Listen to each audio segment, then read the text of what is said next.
I'm Chris with iPhone in Canada, here with a review of a game that I've been addicted to for the past couple of weeks, Star Trek Rivals. It's a digital collector card game based on the new Star Trek movie franchise. Now, before I get into it, if you're familiar with Final Fantasy VIII, it's got the same basic gameplay mechanics as Triple Triad. Each card in Star Trek Rivals features a character, ship, or something from the two newest movies. While who is featured on the card really doesn't matter a whole lot, the more prominent the character, usually the more powerful the card. Each card is assigned 4 numbers. There's one number along each side of the card. Obviously, the higher the number, the better. Each player starts with 5 cards and they take turns placing them on a 3x3 grid. The end object is to control the most number of cards after 9 cards are played. When you place a card, it's yours. But if you place a card adjacent to your opponent's and your adjacent number is larger, you take it over. This can lead to some combos, as each time a card is taken over, if there are more adjacent cards with lower numbers, you'll take those over as well. So it's very possible, and it happens quite often, that the last person to play a card could gain control of the entire board if the combos line up properly. When you first start the game, you're given 30 random cards. There are 172 to collect in total, although I'm not sure why you'd want to try to collect one of each. I'll get into that in a minute. There are several different ways to add more cards. You can buy them individually using Latinum, the in-game currency. The prices range from 3 pieces all the way up to 800. You slowly collect Latinum in the game as you level up. Of course, as a freemium game, you have the opportunity to use real money to buy more Latinum. You can also use Latinum or credits. You also collect the credits in-game after each match to buy packs of cards. Each pack contains either 5 or 10 cards, and the chances of finding the more powerful cards increase the more you're willing to pay. Every 24 hours, there's also a sale on a powerful card. You can get up to 75% off its original price. It's a nice way to add to your collection. You'll also be offered a one-time chance to buy a powerful card at a reduced price when you level up.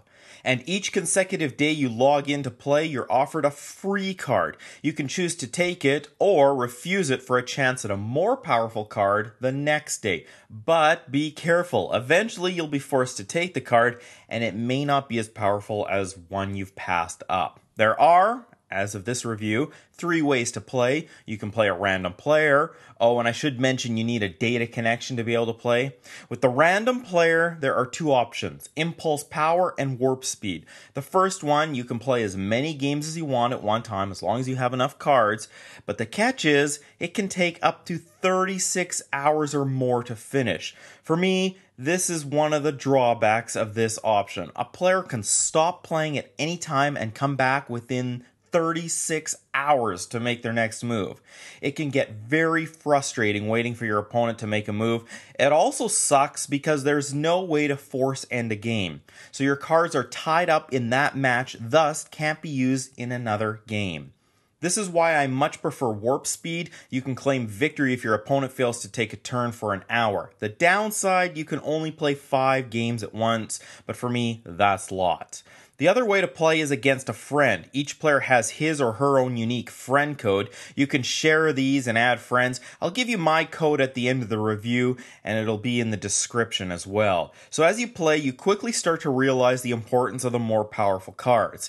As this isn't a really new game, a lot of players are already playing with the best cards in the game. Does this mean they are guaranteed a win? No. The combos sort of even it out. But the better your cards, the better your odds of winning. This takes me back to my previous thought of not wanting to collect all the cards. Your 5 cards are randomized. So if you have all the cards, you're likely going to have to play with some of the weaker ones. For this reason, my strategy is, as I accumulate stronger cards, I sell off the weaker ones.